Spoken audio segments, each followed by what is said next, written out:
I'm Siddhant. Thank you for watching. Today I'm going to talk about a financial instrument which recently government has come up with, and we need to figure out is this a good opportunity to invest, and whether we should invest in this or not. So the instrument name is Bharat Bond ETF.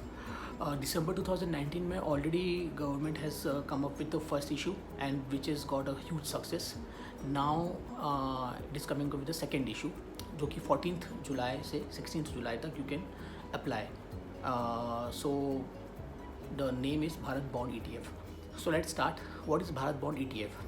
So typically I'll tell you what is bond first. So bond is a financial instrument like a debt. So in which you and me as an investor will get more or less a fixed return, but the returns are not 100% fixed, more or less a fixed return, right?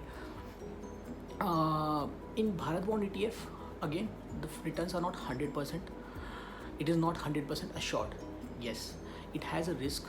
I'll tell you what percentage of return you can get, what I'll tell you, but it is not 100% fixed return. Like FD में जो होता है ना कि you invest at some X percentage, or फिर whatever may be the scenario, you will get that X percentage. It's not gonna happen with Bharat Bond ETF. So it is capped with some risk, which I'll let you know. So bond is typically an instrument where you invest, and you will not get the ownership of that company, but yes, you will get the interest from company as a return. And ETF is named as exchange traded fund. So this particular fund can be can be traded in exchange. Yes, the name itself says that ETF can be traded in stock market exchange. NSE BSE में वो हो सकता है trade, ठीक है. सो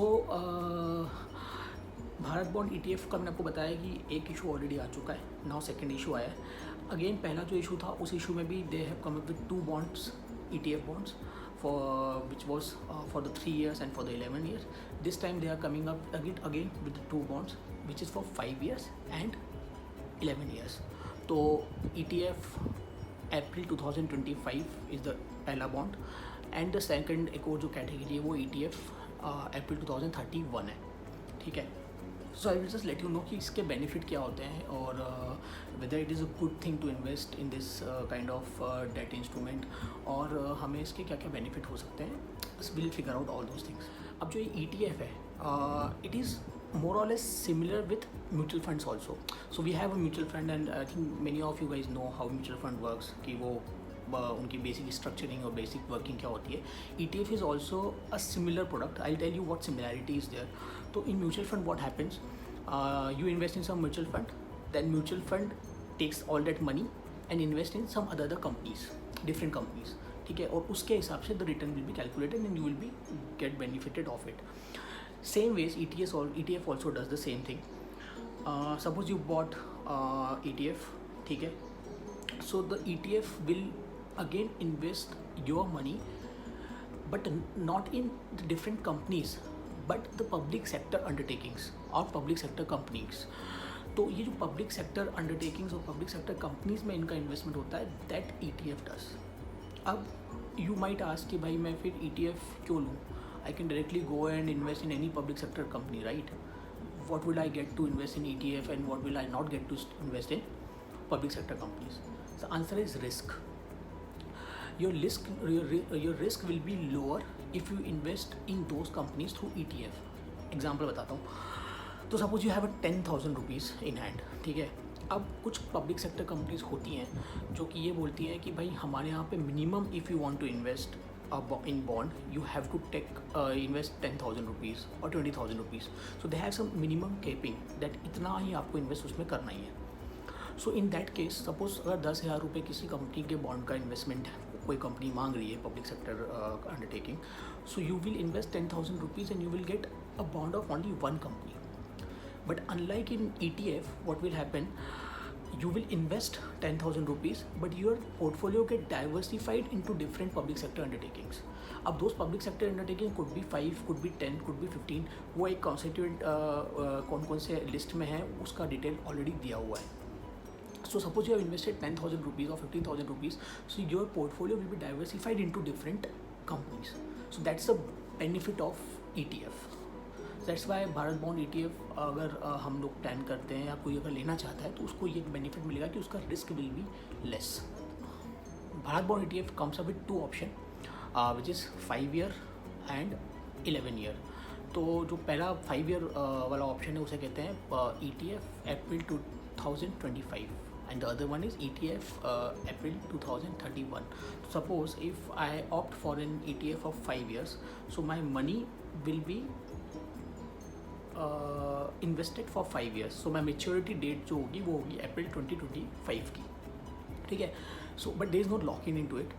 If you want your money back in within 5 years, you can take it because it's an exchange traded fund, so you can already you can anyways trade it in the exchange house in the stock market and you can get the money back. But the maturity period जो fix किया है इस वाले में 5 साल के लिए because I have opted for the 5 years. So after 5 years when the maturity period is over, I will get my money back with the interest return, whatever returns I have got. So I'll tell you कि इसमें interest कितना है. So for 5 year plan जो आपका index yielding है, index yielding is nothing but an rate of interest expected is 5.7%. And for 11 year plan the index yielding is 6.82%. So approximately you will get return like 5.7 and 6.82 respectively in 5 years and 11 year वाले plan में. So now how to invest and what is the minimum amount to invest in Bharat bond ETF. तो जो minimum amount investment के लिए होगा वो होगा 10,000 rupees and in the multiple of 1 rupees. So suppose अगर I want to invest 10,050 rupees I can invest 10,051 rupees. So but minimum amount which I have to invest here is 10,000 rupees, ठीक है. And how to invest. So you can invest through your demat account through any broker, Zerodha, Upstocks, lot many brokers are there. So you can invest through your broker, through your Demat account. और अगर किसी के पास Demat account नहीं है, so they can log into www.bharatbond.in and from there they can invest directly. Now let's talk about the taxation. अभी if you will invest in this bond, if I were to invest in this bond, तो मेरा taxation कितना लगेगा या कैसा लगेगा. So since it's suppose I have invested for 5 years, so I will have a long term capital gain, right?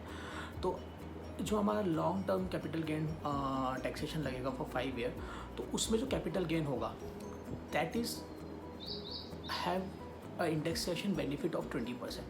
I tell you simple words में indexation benefit क्या होता है. इंडेक्सेशन बेनिफिट वो होता है जो कि इन्फ्लेशन को कवर कर लेता है. तो सपोज हमारा जो भी कैपिटल गेन हुआ उसमें इन्फ्लेशन का जो भी अमाउंट आया उसको हम डिडक्ट करेंगे और जो बचा हुआ अमाउंट होगा उसमें वो 20% का टैक्स लगाएगा. So that is called indexation benefit which is good again because if you are coming up in suppose if you are coming up in a tax bracket of 30% और अगर आपको कैपिटल गेन हुआ है तो उसमें capital gain होने के बाद में इंडेक्सेशन हटाने के बाद आपको सिर्फ 20% of that particular capital gain का ही आपको टैक्स लगने वाला है. Which is again a very good benefit of this bond. Whether I should invest in Bharat bond or not. Looking at the benefits of it, पहला it is stable bond. So a predictable returns है 5.7% in 5 years and 6.82% in 11 years. So you have a predictable returns. So it's a stable bond. Second, transparency is there. So you can anyway log in to your Demat account and you can log into the Bharat bond website and you can track your bond का current MRP के current market price क्या चल रहा है. Because mutual fund में it comes as an NAV. यहाँ पे हम current market price देंगे because it is tradable in exchange. तो probably इसका प्राइस ज़्यादा फ्लक्चुएट करेगा बट ठीक है वो फ्लक्चुएशन होगा but you can anyway track it कि एग्जैक्ट करंट मार्केट प्राइस क्या चल रहा है. So it's transparent. Third, there is no lock-in in this bond.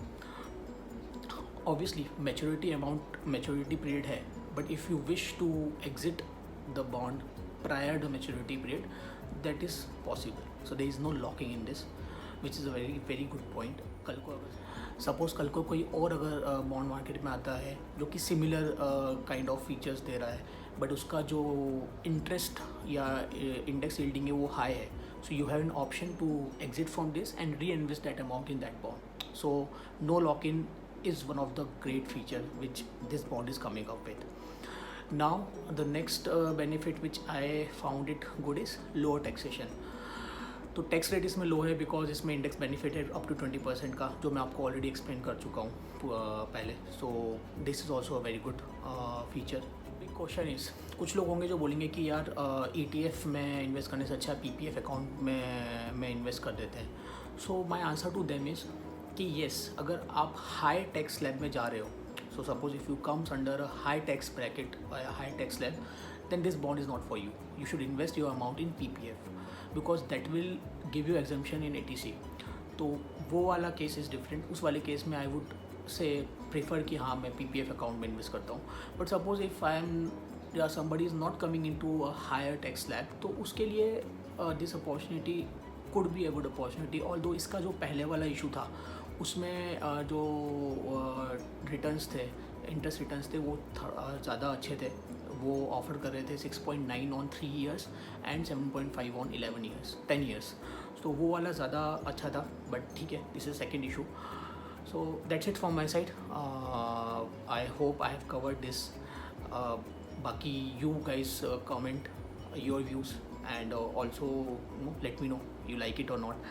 So next time I'll come up with some more good investment opportunity or some good videos. Keep watching. Bye bye, take care.